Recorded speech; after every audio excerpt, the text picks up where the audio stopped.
अस्सलामुअलैकुम dear students. Pre partition में आज हम अपना सेकेंड लेक्चर कवर करेंगे जिसमें हम देखेंगे मुस्लिम रूल इन द इंडियन सब कॉन्टिनेंट, उसका राइज, डाउनफॉल और रेनेसेंस।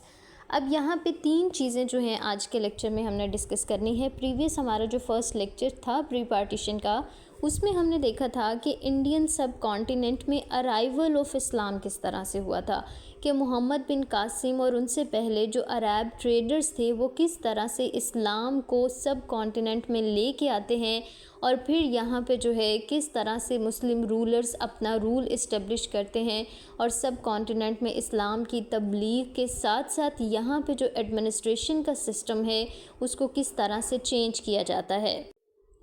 पहले लेक्चर में तो हमने जो है अराइवल देखा, ठीक है, बिल्कुल स्टार्ट में किस तरह से इस्लाम जो है वो एंटर होता है।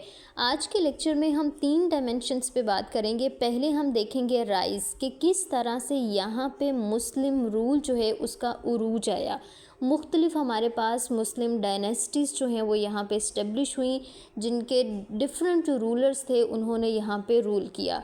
उसके बाद उसका डाउनफॉल किस तरह से आया। हम देखते हैं ना कि मुग़ल एम्पायर जो है वो किस तरह से आहिस्ता आहिस्ता उसका डाउनफॉल आता है और फिर ये जो मुस्लिम रूल जो कि इस्टेब्लिश हुआ था 712 में, जो इस्लाम का अराइवल स्टार्ट हुआ, उसके बाद डिफरेंट डायनेस्टीज़ बनी और फिर वो डायनेस्टीज़ और जो इस्लाम का यहाँ पे हुकूमत थी, जो मुस्लिम्स रूल था, वो 1857 में जो वॉर ऑफ इंडिपेंडेंस थी वहाँ पे मुग़ल एम्पायर के ख़त्म होने के साथ साथ ख़त्म हो गया। लेकिन उसके बाद फिर रेनेसेंस स्टार्ट हुआ। अब रेनेसेंस में डिफरेंट हमारे पास जो हैं वो रिफॉर्मर्स आते हैं जिन्होंने मुसलमानों को जो है वापसी इकट्ठा किया, उनमें पॉलिटिकल अवेयरनेस जो है वो क्रिएट की और फिर ये रेनेसेंस जो है हमें किस की तरफ लेके जाती है, पाकिस्तान मूवमेंट की तरफ लेके जाती है और फाइनली 1947 में जो है हम पाकिस्तान एक इंडिपेंडेंट स्टेट हासिल करते हैं मुसलमानों के लिए। तो ये डिफरेंट डायमेंशंस हैं जो आज के लेक्चर में हम कवर करेंगे। सबसे पहले इंट्रोडक्शन देखते हैं कि किस तरह से हमारा जो पहला रूल है, जो मुस्लिम रूल, वो इंडियन सब कॉन्टिनेंट में रहा, जिसमें तकरीबन 1000 ईयर्स जो हैं वो इन्वॉल्व हुए, कि 1000 साल कहा जाता है कि मुसलमानों ने सब कॉन्टिनेंट पे जो है वो राज किया, हुकूमत की। अब ये स्टार्ट कहाँ से होता है? ये 712 से जो है ये स्टार्ट हुआ, जब मोहम्मद बिन कासिम जो है यहाँ पे अटैक करते हैं सिंध वाले एरिया में और यहाँ से एंटर होते हैं इस्लाम को लेके। रीज़न क्या बनी, वो रीज़न जो है हमने डिटेल में फ़र्स्ट लेक्चर में डिस्कस की थी। अब सिंध के थ्रू ये दाखिल होते हैं, लेकिन ये सिलसिला सिर्फ सिंध में नहीं रहता, बल्कि मोहम्मद बिन कासिम जो है वो आगे मार्च करते जाते हैं, सिंध के मुख्तलिफ़ इलाक़ों को फ़तह करके वो पंजाब में जब दाखिल होते हैं तो मुल्तान तक के इलाके जो है वहाँ तक ये अपने जो रूल है उसको बना देते हैं। वहाँ तक के इलाके इन्होंने फ़तह कर लिए, लेकिन फिर बाद में जो है खलीफा इनको वापस बुला लेता है। अब मोहम्मद बिन कासिम जो है वो तो यहाँ से वापस चले जाते हैं, लेकिन मुख्तलिफ़ जो दूसरे अपने वो अब रिप्रेजेंटेटिव्स अपॉइंट करके गए थे या खलीफा की जानिब जो मुख्तलिफ़ रूलर्स इस रीजन में भेजे गए थे वो यहाँ पे रूल करते रहे और इस्लाम की टीचिंग्स के अकॉर्डिंग जो है, प्रिंसिपल्स के अकॉर्डिंग जो है यहाँ पे एडमिनिस्ट्रेशन का सिस्टम जो है वो चलता रहा। अब यहाँ पे देखें, जब डिफरेंट डायनेस्टीज़ आएँ उसमें हमारे पास शहाबुद्दीन गौरी जो है उसकी हुकूमत आती है, महमूद गज़नवी जो है वो यहाँ पे रूल करता है, डिफरेंट अटैक्स उसने किए। फिर डिफरेंट जो डायनेस्टीज़ हैं जिसमें हमारे पास सैयद डायनेस्टी है और फिर हमारे पास जो है ममलूक डायनेस्टी है, तुगलक डायनेस्टी है, खिलजी डायनेस्टी है। अब ये जो डायनेस्टीज़ थी, इनके जो फाउंडर्स थे वो मुख्तलिफ़ रीजन से यहाँ पे आए थे। कुछ सेंट्रल एशिया से थे, कुछ पर्शिया से थे, कुछ यहाँ पे अफ़गानिस्तान से थे। तो जिस जिस रीजन से वो लोग आए थे उस रीजन का कल्चर और वहाँ की ट्रेडिशंस, कस्टम्स भी साथ लेके आए थे, ठीक है। जब हम उर्दू लैंग्वेज की हिस्ट्री पढ़ते हैं तो उर्दू जो है, ये एक जो लफ्ज़ है, ज़ुबान, ये जो नाम है, ये टर्की ज़ुबान का लफ्ज़ है उर्दू, और इसका मतलब क्या है? लश्कर। लश्कर किसे कहते हैं? जिसमें मुख्तलिफ़ चीज़ें जो है वो इन्वॉल्व हो, यानी कि उर्दू ज़बान जो है इसकी जब हम देखते हैं कि इसमें लफ्ज़ जो है ये मुख्तलिफ़ ज़ुबानों के हैं, कुछ पर्शिया के हैं, कुछ टर्किश है, कुछ इंग्लिश है, कुछ अरबिक के हैं।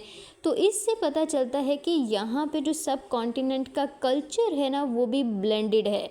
इंडिजिनस हमारे पास भी यहाँ पे ट्रेडिशंस हैं, लेकिन ये जो करंटली हम देखते हैं ये मिक्सचर है कुछ इंडिजिनस का और कुछ जो हमारे पास है वो फॉरेनर्स का है। और फॉरेनर्स यहाँ पे कहाँ कहाँ से आए, अरब से आए, हमारे पास पर्शिया से आए, सेंट्रल एशिया से आए। तो ये इसलिए जो है यहाँ की अगर हम ट्रेडिशंस, कस्टम्स और बाकी इसके कल्चर की बात की जाए तो यहाँ पे एक मिक्सचर जो है वो मौजूद है। अब उसके बाद क्या हुआ कि डिफरेंट जो हमारे पास लोग आते रहे, उनके अलावा डिफरेंट जो मुस्लिम स्कॉलर्स थे वो भी यहाँ पे आए। अब मुस्लिम रूलर्स ने क्या किया, यहाँ पे एडमिनिस्ट्रेशन को संभाला, जबकि मुस्लिम स्कॉलर्स जो थे उन्होंने क्या किया, इस्लाम की तबलीग की, इस्लाम को यहाँ पे जो है वो प्रिवेल किया और यहाँ पे ज़्यादा से ज़्यादा लोग जो है वो दायरा इस्लाम में दाखिल होते गए। जैसा कि हमारे पास पाकिस्तान में डिफरेंट जो स्कॉलर्स थे, जो औलिया कराम हैं, उनके मज़ारात मौजूद हैं, तो उनकी जब हम हिस्ट्री देखते हैं कि वो किस रीजन से आए हैं, वो किस रीजन से बिलोंग करते हैं, तो कुछ हमारे पास जो है वो अरब से आए माइग्रेट करके इधर इस्लाम की तबलीग के लिए, कुछ जो है वो पर्शिया से आए, कुछ सेंट्रल एशिया से। ठीक है, तो इस तरह से इस्लाम जो है वो यहाँ पे उरूज पाता गया और डिफरेंट डायनेस्टीज़ जो हैं वो यहाँ पे बनी। फिर उसके बाद डाउनफॉल कब स्टार्ट हुआ, जब यहाँ पे मुग़ल एम्पायर जो है उनके जो रूलर्स थे वो यहाँ पे वर्ल्डली परसूट्स के पीछे जो है वो भागने लगे और उन्होंने एडमिनिस्ट्रेशन के सिस्टम को जो है वो प्रॉपर्ली हैंडल नहीं किया। तो जो ब्रिटिशर्स ईस्ट इंडिया कंपनी की सूरत में सब कॉन्टिनेंट में आए थे, तो उन्होंने आहिस्ता आहिस्ता मुख्तलिफ रीजन्स को जो है वो अपने कंट्रोल में लेना शुरू किया। और फिर फाइनली 1857 की जो वॉर होती है, जिसे वॉर ऑफ इंडिपेंडेंस कहा जाता है, जंग आज़ादी 1857 की, उसमें जो है फिर मुग़ल एम्पायर्स बिल्कुल ही उनका रूल जो है वो ख़त्म कर दिया जाता है और यहाँ पे जो है सारे का सारा कंट्रोल वो ब्रिटिशर्स का हो जाता है और यही सब कॉन्टिनेंट जो है वो बाद में ब्रिटिश इंडिया कहलाता है। ये हमारे पास कंप्लीट जो है वो इंट्रोडक्शन है। अब हर फैक्टर को जो है वो हम सेपरेटली डिस्कस करते हैं। अब ये देखें, स्टार्ट यहाँ से होता है, ये पूरी टाइमलाइन आपके साथ मेंशन की है, इसको मैं इसी सीक्वेंस में जो है वो बताती हूँ कि कहाँ से कौन सा जो रूल है, जो डायनेस्टी है वो स्टार्ट हुई और कहाँ से डाउनफॉल जो है मुस्लिम्स का वो स्टार्ट हुआ। अब स्टार्ट होता है अरब रूल, कहाँ से, 712 से। अब 712 में क्या हुआ, मोहम्मद बिन कासिम जो है वो दीबल पोर्ट जो है वो कराची को, उसका पुराना नाम दीबल है, तो वहाँ से वो एंटर हुए और मुल्तान तक के रीजन को उन्होंने जो है यहाँ तक उन्होंने उसको फ़तह किया और वहाँ पे अपने डिफरेंट एडमिनिस्ट्रेटर्स जो थे वो अपॉइंट किए और उन्होंने इस्लामिक प्रिंसिपल्स के अकॉर्डिंग जो है एडमिनिस्ट्रेशन के सिस्टम को चलाया और वहाँ पे जो भी सोशल, पॉलिटिकल, इकोनॉमिक इनजस्टिस थे उनको ख़त्म किया।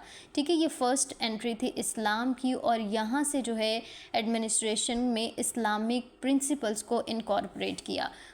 उसके बाद हमारे पास आ जाता है गज़नवी डायनेस्टी। अब गज़नवी डायनेस्टी, महमूद गज़नवी, जिनके बारे में मशहूर है कि उन्होंने फ्रीक्वेंट रेड्स की, इंडिया में 17 हमले जो है उनके सामने आते हैं और यहाँ पे भी जो है इस्लामिक कल्चर यहाँ पे प्रिवेल करता है और डिफरेंट रीजन्स को उन्होंने अपने कंट्रोल में लिया। अब यहाँ पे मैं थोड़ी सी आपके साथ जो है ना एक स्टोरी इनकी शेयर करती हूँ, हिस्टोरिकल बैकग्राउंड शेयर करती हूँ कि महमूद गज़नवी जो थे उन्होंने सब कॉन्टिनेंट पे अटैक किया क्यों। अब गज़नवी जो है, गज़नी एक इलाका है अभी करंटली जो अफ़गानिस्तान का हिस्सा है। ठीक है, अब वहाँ पे आपने नाम सुना होगा सुबुक्तगीन का। अब गज़नवी को रूल कर रहा था सुबुक्तगीन, महमूद गज़नवी का वो बाप था। ठीक है, अब यहाँ पे ना एक हिंदू राजा था, मैं यहाँ से मैप से आपको बताती हूँ। अब हिंदू राजा जिसका नाम जयपाल था, ठीक है, हिंदू राजे का नाम क्या था, जयपाल, और वो इस रीजन पे कंट्रोल कर रहा था। कुछ खैबर पख्तूनख्वा के इलाके, कुछ बलूचिस्तान के इलाके और कुछ रीजन्स जो थे वो अफ़गानिस्तान के जो अब हैं, क्योंकि हमें पता है ये पहले पूरा एक ही रीजन था, वो तो बाद में जाके जो है यहाँ पे ड्यूरेंट लाइन बॉर्डर जो है वो ड्रॉ किया गया। अब यहाँ पे हुआ क्या कि जयपाल जो था उसने गज़नी में, जहाँ पे सबुक्तगीन का सारा रूल था, उस रीजन में ना यहाँ पे इसने अटैक कर दिया राजा जयपाल ने। अब राजा जयपाल की आर्मी ने जब अटैक किया तो इसको शिकस्त हुई। अब इस शिकस्त के बाद राजा जयपाल ने क्या किया, सबुक्तगीन से माफ़ी मांगी और कुछ पैसे वगैरह दे के जो है ना इसने अपनी जान छुड़वाई। लेकिन फिर दोबारा से इसने जो है वो अटैक किया, ठीक है। अब दूसरी दफ़ा भी अटैक इसने किया और फिर ये जो है इस जंग में हार गया, जो इसने सबुक्तगीन के इलाके पे जंग की। तो उसमें भी इसने यही काम किया कि माफ़ी मांगी और कुछ पैसे वगैरह दे के जो है यहाँ से फिर वो विड्रॉ किया।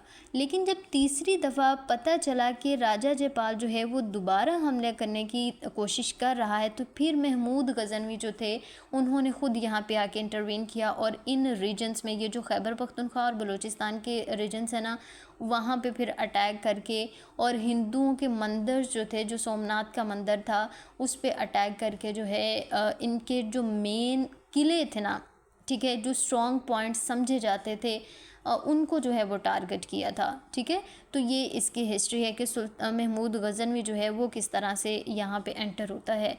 फिर उसके बाद हमारे पास जो है वो शहाबुद्दीन गौरी जो है उसकी डायनेस्टी आती है 1186 से लेके 1206 तक। अब शहाबुद्दीन गौरी के बारे में एक बात याद रखिएगा कि इसने रूल किया, ठीक है। अब ये वापस जो है जाना चाहता था, शहाबुद्दीन गौरी जिस इलाके से आया था, लेकिन इसका अपना कोई बेटा नहीं था। इसलिए इसने क्या किया कि सब कॉन्टिनेंट में इसने अपने जो ग़ुलाम थे ना, उसमें उसका नाम था कुतुबुद्दीन ऐबक, उसको यहाँ पे अपॉइंट कर दिया। और कुतुबुद्दीन ऐबक ने शहाबुद्दीन गौरी की वफ़ात के बाद सबसे पहली जो यहाँ पे मुस्लिम डायनेस्टी जो थी ना वो इस्टेब्लिश की, ठीक है। जो मुस्लिम डायनेस्टी यहाँ पे इस्टेब्लिश की गई थी सब कॉन्टिनेंट में, तो वो ममलूक या स्लेव डायनेस्टी उसको कहते हैं। अब स्लेव डायनेस्टी इसको क्यों कहा जाता है, क्योंकि कुतुबुद्दीन ऐबक क्या था, वो स्लेव था, ठीक है, वो ग़ुलाम था। उसी वजह से इस डायनेस्टी को जो है वो स्लेव डायनेस्टी कहा जाता है। और ये फ़र्स्ट एवर मुस्लिम डायनेस्टी थी और यहाँ पे सल्तनत दिल्ली का स्टार्ट हुआ था, आगाज़ हुआ था। वो MCQs में पूछता भी है कि दिल्ली सल्तनत जो है ना ये कब से स्टार्ट हुई, तो ये 1206 से स्टार्ट हुई, जब यहाँ पे कुतुबुद्दीन ऐबक ने जो है वो हुकूमत संभाली। और ये ख़त्म कब हुई थी, जब मुग़ल एम्पायर आए थे, ठीक है। मुग़ल एम्पायर इसमें इंक्लूडेड नहीं है, 1526 ये हमारे पास टोटल टेन्योर है सल्तनत दिल्ली का, जिसमें हम सारी डायनेस्टीज़ पढ़ेंगे। और स्टार्ट कब से हो रहा है, ममलूक डायनेस्टी से, जिसको स्लेव डायनेस्टी भी कहा जाता है, और एंड होगा लोधी डायनेस्टी में, ठीक है। लोधी डायनेस्टी एंड हुई 1526 में। लेकिन सल्तनत दिल्ली के बाद जो इरा स्टार्ट हुआ था वो मुग़ल एम्पायर का था, वो 1526 से लेके हमारे पास 1857 तक है, ठीक है। तो ये आपने याद रखना है MCQs के पर्सपेक्टिव से। अब हमारे पास जो पहली डायनेस्टी बनी, ममलूक डायनेस्टी, जिसके फाउंडर हैं कुतुबुद्दीन ऐबक, इसका कंप्लीट टेन्योर था 1206 से लेके 1290 तक, ठीक है, ये भी याद रखिएगा। अब टोटल ये कितना बनता है, 84 ईयर्स की जो है वो हुकूमत बनती है ममलूक डायनेस्टी की, जिसमें डिफरेंट रूलर्स जो हैं वो आए। फिर उसके बाद हमारे पास जो दूसरी डायनेस्टी स्टार्ट हुई वो खिलजी डायनेस्टी थी और इसके रूलर का नाम था जलालुद्दीन खिलजी, और ये हमारे पास 1290 से लेके 1320 तक जो है वो रहती है। फिर हमारे पास नेक्स्ट डायनेस्टी है तगलक डायनेस्टी। अब तगलक डायनेस्टी जो है इसके फाउंडर गियासुद्दीन तगलक हैं और इसका जो टेन्योर है हमारे पास वो 1320 से लेके 1414 तक है। Next dynasty Syed dynasty. अब यहाँ पे एक MCQs याद रखिएगा, वो पूछता है कि तैमूर जो है उसने सब कॉन्टिनेंट में इन्वेड किस डायनेस्टी में किया था, तो उसने जो है 1398 में इन्वेड किया था और डायनेस्टी कौन सी थी, तगलक डायनेस्टी थी। और जब ये इन्वेड किया था ना इसने, उसके बाद जब तैमूर यहाँ से वापस जाने लगा था तो वही खिज़र ख़ान को अपने एक इलाके का जो है वो गवर्नर बना के जाता है, लेकिन फिर बाद में जो खिज़र ख़ान है अपनी यहाँ पे डायनेस्टी बनाता है जिसको सैयद डायनेस्टी कहते हैं, और इसका टेन्योर था 1414 से लेके 1451 तक। सैयद डायनेस्टी के भी रूलर्स जो थे वो वीक थे, प्रॉपरली जो है वो एडमिनिस्ट्रेशन नहीं कर सके, और यहाँ पे ही डिक्लाइन ऑफ दिल्ली सल्तनत जो है वो स्टार्ट हो जाता है। अब फिर क्या हुआ कि नेक्स्ट जो है वो लोधी डायनेस्टी आती है। लोधी डायनेस्टी में जो बहलोल लोधी जो इसके फाउंडर थे, उनका रोल तो बहुत अच्छा रहता है। लेकिन उसके बाद जो फिर हमारे पास लास्ट रूलर आता है ना लोधी डायनेस्टी का, सिकंदर लोधी। अब सिकंदर लोधी जो है वो बहुत ज़्यादा वीक रूलर था, और उसी ने जो है फिर जंग लड़ी थी ज़हीरुद्दीन बाबर से। ठीक है, ज़हीरुद्दीन बाबर से फर्स्ट वॉर हुई थी पानीपत की। अब फर्स्ट वॉर ऑफ पानीपत जो है वो लड़ते हैं सिकंदर लोधी और ज़हीरुद्दीन बाबर। पानीपत के मैदान में ये जंग होती है 1526 में, ठीक है, 1526 में, और इसमें जो फ़तह हासिल होती है वो ज़हीरुद्दीन बाबर को होती है। और यहीं पे 1526 में वॉर ऑफ पानीपत में जो है दिल्ली सल्तनत ख़त्म हो जाती है और मुग़ल एम्पायर जो है वो शुरू होती है। और मुग़ल एम्पायर का टेन्योर जो है फिर 1526 से स्टार्ट होकर ये 1857 तक रहता है। ये हमारे पास लास्ट में हमारे पास जो है हैदराबाद जो कि एक सेपरेट स्टेट थी, प्रिंसली स्टेट जिसको कहा जाता है, वो भी मुस्लिम रूलर्स के ही कंट्रोल में थी। अब ये हमने जो है एक टाइमलाइन डिस्कस की कि कब जो है मुस्लिम रूल यहाँ पे स्टार्ट हुआ, कौन कौन सी डायनेस्टीज़ किस किस टेन्योर तक वो रही, और इस्लामिक रूल जो है वो यहाँ पे रहा। फिर सल्तनत दिल्ली का जो है वो ख़त्म होता है, ख़ात्मा होता है पानीपत की जंग में 1526 में, और नया रूल जो है वो इस्टेब्लिश होता है मुग़ल एम्पायर। और ये भी मुस्लिम रूल था क्योंकि ज़हीरुद्दीन बाबर भी मुस्लिम थे। और मुस्लिम रूल का एंड कब हुआ? 1857 में, जब यहाँ पे वॉर ऑफ इंडिपेंडेंस होती है। वॉर ऑफ इंडिपेंडेंस क्या थी, इसकी कंप्लीट हिस्ट्री जो है हम नेक्स्ट लेक्चर में डिस्कस करेंगे। अब हमने एक टाइमलाइन जो है वो डिस्कस कर ली। अब ब्रीफली चीज़ों को जो है वो देख लेते हैं थोड़ी। The rise of Muslim rule in subcontinent. अब यहाँ पे इस पॉइंट में जितनी चीज़ें मेंशन्ड हैं ना वो मैं आपके साथ ऊपर डिस्कस करके आई हूँ कि 712 में किस तरह से मोहम्मद बिन कासिम सिंध आए और क्यों आए। हजाज बिन यूसुफ के कहने पे आए। मुस्लिम जो यहाँ पे कैप्टिव्स थे, बच्चे और औरतें, उनको छुड़वाने के लिए आए थे। और फिर किस तरह से दूसरे जो हमारे पास और रूलर्स हैं, महमूद गज़नवी है, वो यहाँ पे क्यों आए, किस रीज़न की वजह से। फिर शहाबुद्दीन गौरी हैं, और शहाबुद्दीन गौरी जो है उन्होंने यहाँ पे वॉर जो है वो लड़ी थी पृथ्वीराज के साथ। पृथ्वीराज को इन्होंने शिकस्त दी थी, पहली जंग में नहीं बल्कि दूसरी जंग में जो बैटल ऑफ टेरेन कहलाती है 1192 में। इसमें उन्होंने राजपूत जो थे उनको क्रश किया, और मुस्लिम्स जो थे उनकी जो है रूल को यहाँ पे स्ट्रेंथन किया। और शहाबुद्दीन गौरी के बाद ही जो है वो यहाँ पे सल्तनत दिल्ली का आगाज़ होता है। और ये आगाज़ कहाँ से हुआ था? स्लेव डायनेस्टी से। और किसने किया था? कुतुबुद्दीन ऐबक ने। और कब हुआ? 1206 में। अब हमारे पास है strengths and contributions of Muslim rule. अब क्या क्या इनकी कॉन्ट्रीब्यूशंस थी? एडमिनिस्ट्रेटिव सेंट्रलाइजेशन और लीगल रिफॉर्म्स करवाई थी। अब जैसा कि मैंने आपको फर्स्ट लेक्चर में बताया था कि मुस्लिम्स के अराइवल से पहले यहाँ पे सोशल, पॉलिटिकल और इकोनॉमिक इनजस्टिस बहुत ज़्यादा था। हिंदू जो कि कास्ट सिस्टम में जो है ना वो इंटेंगल्ड था, मुख्तलिफ ज़ातें बनाई हुई थी, और उसी की बेस पे जो है वो लोगों को इम्पोर्टेंस दी जाती थी। जो अगर ऊंची ज़ात से बिलोंग करता था उसको माशरे में इज़्ज़त थी, और जो निचली ज़ात से बिलोंग करता था उनको इवन जो है वो इंसान भी नहीं समझा जाता था, अछूत जो है उनको समझा जाता था। तो ये जो हमारे पास इनजस्टिस के डिफरेंट टाइप्स हैं उनको इरेडिकेट किया गया। एक प्रॉपर एडमिनिस्ट्रेटिव सिस्टम जो है वो यहाँ पे इम्प्लीमेंट किया गया। हमारे पास डिफरेंट रूलर्स मिलते हैं जिन्होंने एडमिनिस्ट्रेशन के सिस्टम को जो है वो स्ट्रेंथन किया, और डिफरेंट लीगल रिफॉर्म्स की। किस तरह से टैक्स लेना है, किस तरह से डिफेंस को हमने मैनेज करना है, किस तरह से फ़ौज अपनी बनाई जाएगी, और किस तरह से जो है हमने हर डिपार्टमेंट को लेके चलना है। ये मनसबदारी का जो सिस्टम है, कि मनसब कहते हैं एक जो ओहदा होता है, मुख्तलिफ़ ओहदे बनाए गए, फिर उन ओहदों पे ओहदेदारान जो है वो अपॉइंट किए गए, उनकी सैलरीज़ का सिस्टम जो है, घोड़ों की ब्रांडिंग का, ये सारे सिस्टम जो है एडमिनिस्ट्रेशन के वो इन्हीं रूलर्स के रूल में जो है वो इम्प्लीमेंट किए गए थे।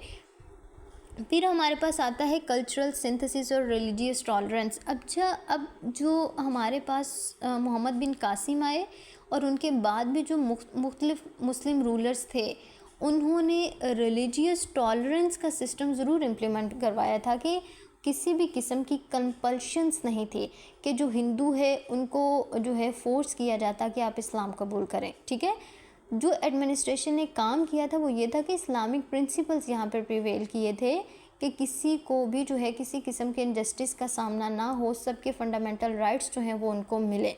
ठीक है, अब दूसरी तरफ हमारे पास ये जो अकबर का सुलह कुल और उनका जो दीन इलाही का कॉन्सेप्ट था, वो भी उन्होंने रिलीजियस टॉलरेंस को इंश्योर करने के लिए किया था। बेसिकली उनके ये पॉलिटिकल पर्पस था, तो इसको अब पॉजिटिव एस्पेक्ट में हम नहीं ले सकते कि उन्होंने जो दीन इलाही इंट्रोड्यूस करवाया था और इस्लाम में जो उसने एमलगमेशंस करवाई थी कि हिंदुज़म की कुछ चीज़ें उसमें इंक्लूड की और जो इस्लामिक प्रिंसिपल्स थे उनको डिनाई किया, तो ये चीज़ें गलत थी। ठीक है, बाकी रूलर्स की हम बात करेंगे, जैसे कि मोहम्मद बिन कासिम की पॉलिसीज़ के बारे में मैंने आपको बताया था कि उन्होंने किस तरह से रिलीजियस टॉलरेंस जो है उसको प्रमोट किया था।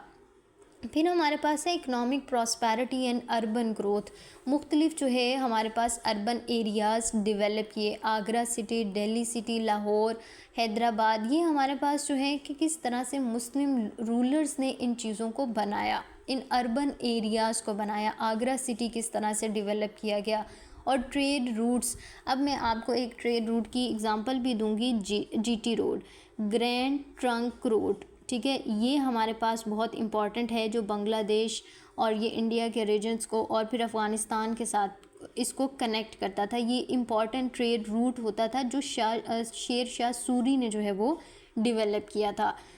फिर उसके बाद हमारे पास मॉन्यूमेंटल आर्किटेक्चर एंड आर्ट्स। अब देखिए इस चीज़ से तो कोई हमें खुद पता है, हमने डिफरेंट जो है मॉन्यूमेंट्स देखे हैं, आर्किटेक्चरल बिल्डिंग्स देखी हैं। पाकिस्तान में आप देख लें, शाही किला है, हमारे पास हिरन मीनार है और बहुत सारे इस तरह के बिल्डिंग्स हैं, वज़ीर मस्जिद है, जो हमें बताती हैं कि मुग़ल एम्पायर और पहले जो मुस्लिम रूलर्स थे उनका आर्किटेक्चर की तरफ जो है वो कितना रुझान था, कितना टिल्ट था उनका। अगर हम डिक्लाइन की बात करें तो डिक्लाइन जो मुग़ल एम्पायर का स्टार्ट होता है वो होता है औरंगज़ेब की डेथ के बाद। औरंगज़ेब आलमगीर की जो डेथ होती है ना 1707 में, तो वहाँ से इनका डिक्लाइन स्टार्ट होता है जब वीक सक्सेसर्स आए। ठीक है, जो जानशीन थे, तख्त नशीन थे, वो ज़्यादा स्ट्रॉन्ग नहीं थे, ब्रेव नहीं थे, उन्होंने एडमिनिस्ट्रेशन को प्रॉपरली जो है वो मैनेज नहीं किया, बल्कि वो जो उनकी पुरतायुश ज़िंदगियाँ थी उनकी तरफ जो है वो बहुत ज़्यादा इन्वॉल्व रहे। फिर हमारे पास एडमिनिस्ट्रेटिव करप्शन और फिस्कल मैनेजमेंट आती है। करप्शन बहुत ज़्यादा हो गई थी क्योंकि जो हमारे पास रूलर्स थे ना वो प्रॉपरली रूल नहीं कर पा रहे थे, तो जो दूसरे हमारे पास लोग एडमिनिस्ट्रेशन को देख रहे थे उन्होंने बहुत ज़्यादा एडमिनिस्ट्रेटिव करप्शन की। और फिर फिस्कल मैनेजमेंट के यहाँ पे फिस्कल मैनेजमेंट करने के लिए, बजट बनाने के लिए फिर गवर्नमेंट क्या करती थी, क्योंकि एक तरफ जो है करप्शन की वजह से एक्सप्लॉयटेशन हो रही है और दूसरी तरफ फिर हैवी टैक्सेशन का जो सिस्टम था ना उसने बहुत ज़्यादा आम पब्लिक को इफ़ेक्ट किया था। और फिर दूसरी तरफ हमारे पास इंटरनल फैक्टर्स और कुछ एक्सटर्नल फैक्टर्स जो थे वो अराइज़ हो रहे थे। जैसे सिख, पंजाब में सिख जो है वो बहुत ज़्यादा टफ़ टाइम दे रहे थे हमारे पास मुग़ल एम्पायर को। और दूसरी तरफ जो फॉरेनर्स थे, जैसे कि नादिर शाह का इन्वेजन होता है और दूसरे इन्वेजन्स यहाँ पे आते हैं अहमद शाह अब्दाली के, तो उससे भी जो हमारे पास हुकूमत का ख़जाना था ना उसको बुरी तरह से प्लंडर किया गया था। और फिर यही डिफरेंट फैक्टर्स थे कि जो गवर्नमेंट इतनी ज़्यादा वीक हो गई थी और फॉरेन फैक्टर्स इन्वॉल्व हो रहे थे और जो डोमेस्टिक पब्लिक थी ना उनकी उसमें बहुत ज़्यादा डिस्ट्रस्ट था। तो इन सारी चीज़ों को फ़ायदा उठाते हुए जो ब्रिटिशर्स थे उन्होंने अपनी कॉलोनीज़ को एक्सपेंड करने का सोचा और मुख्तलिफ रीजन्स पे कंट्रोल जो है उन्होंने बढ़ाना शुरू किया। और यहीं पे डिफरेंट वॉर्स भी जो हैं वो हमारे सामने आती हैं। बैटल ऑफ प्लासी है, बक्सर है, और फिर फाइनली जो वॉर ऑफ इंडिपेंडेंस हुई 1857 में, जिसमें लास्ट मुग़ल रूलर जो कि बहादुर शाह ज़फ़र थे वो प्रॉपरली जो है अपनी एडमिनिस्ट्रेशन को रूल नहीं कर पाए और उनको डीथ्रोन कर दिया गया, एग्ज़ाइल में भेज दिया गया, जेल में जो है वो रंगून में रहे और वहीं पे उनका इंतकाल हुआ। और इस तरह से जो है वो मुस्लिम रूल का डाउनफॉल होता है। उसके बाद अगर हम रेनेसेंस की और रिवाइवल मूवमेंट्स की बात करें तो शाह वली अल्लाह, सबसे पहले एक जो रेनेसेंस हमारे पास आता है ना, वो इस्लामिक पर्सपेक्टिव से है कि जब अकबर बादशाह का दौर था तो उसने दीन-ए इलाही जो मुतारिफ़ करवाया, ऊपर मैंने आपके सामने ज़िक्र किया। अकबर का जो दीन-ए इलाही था ना, अकबर चाहता था कि सब कॉन्टिनेंट में रहने वाले जो मुस्लिम्स हैं, जो हिंदूज़ हैं, जो सिख हैं, यानी कि जिस भी वो रिलीजन से बिलोंग करते हैं ना, वो उनकी फ़ेवर लेना चाहता था। तो जस्ट वही फ़ेवर और पॉपुलैरिटी के लिए ना उसने ये अपना एक दीन मुतारिफ़ करवाया था जिसको उसने नाम दिया दीन इलाही। और उसमें जो है बहुत ज़्यादा अन इस्लामिक टीचिंग्स जो हैं वो उसने इनकॉर्पोरेट की थी। इस्लाम में बहुत ज़्यादा एमलगमेशन हुई थी दूसरे रिलीजन्स की। तो उस टाइम पे जो हमारे पास रिवाइवल ऑफ इस्लाम जो है वो आता है, जिसमें हमारे ग्रेटेस्ट रिफॉर्मर जो है शेख अहमद सिरहिंदी, उनकी जो सर्विसेज हैं वो हम पढ़ेंगे भी जब हम इन रिफॉर्मर्स के बारे में ज़िक्र करेंगे। उसके अलावा हमारे पास शाह वली अल्लाह आते हैं। उन्होंने जो है यहाँ पे कुरान की तफसीर की, ठीक है, कुरान का तर्जुमा यहाँ पे पर्शियन लैंग्वेज में सबसे पहले किया। उनको बहुत ज़्यादा इस चीज़ के लिए क्रिटिसाइज़ किया और उनको थ्रेट भी किया गया और समझा जाता था कि इन्होंने एक अनलॉफुल एक काम किया है कि कुरान जो कि अरबिक लैंग्वेज में नाजिल हुआ है उसकी पर्शियन लैंग्वेज में जो है वो ट्रांसलेशन कर दी है। लेकिन फिर बाद में जो है उर्दू लैंग्वेज में, बहुत सारी लैंग्वेजेस में जो है वो कुरान की ट्रांसलेशन हुई। और इस तरह से इन्होंने कहा था कि जो अन इस्लामिक टीचिंग्स जो हैं मुस्लिम्स में प्रिवेल की जा रही हैं उसको ख़त्म किया जाए। फिर सर सैयद अहमद जो हैं उनकी यहाँ पे सर्विसेज हैं कि किस तरह से उन्होंने जो है जिहाद की मूवमेंट चलाई और किस तरह से जो हमारे पास मराठास थे उनको शिकस्त देने के लिए इनिशिएटिव्स लिए। फिर सर सैयद अहमद ख़ान की अलीगढ़ मूवमेंट आती है ताकि मुसलमानों को जो है वो मॉडर्न एजुकेशन दी जाए, उनमें पॉलिटिकल अवेयरनेस आए और वो अपने राइट्स के लिए प्रॉपर्ली जो है वो काम कर सकें। तो ये हमारे पास जो है ये रिवाइवल था कि किस तरह से मुस्लिम्स में के रेनेसेंस के लिए जो है उनके रिफॉर्म्स के लिए, उनके रिवाइवल के लिए जो है डिफरेंट इनिशिएटिव्स लिए गए। इन सारी रिफॉर्म्स को, इन सारी मूवमेंट्स को जो है हम स्टेप बाय स्टेप डिटेल में पढ़ेंगे क्योंकि ये हमारे टॉपिक्स हैं सीएसएस के सिलेबस के।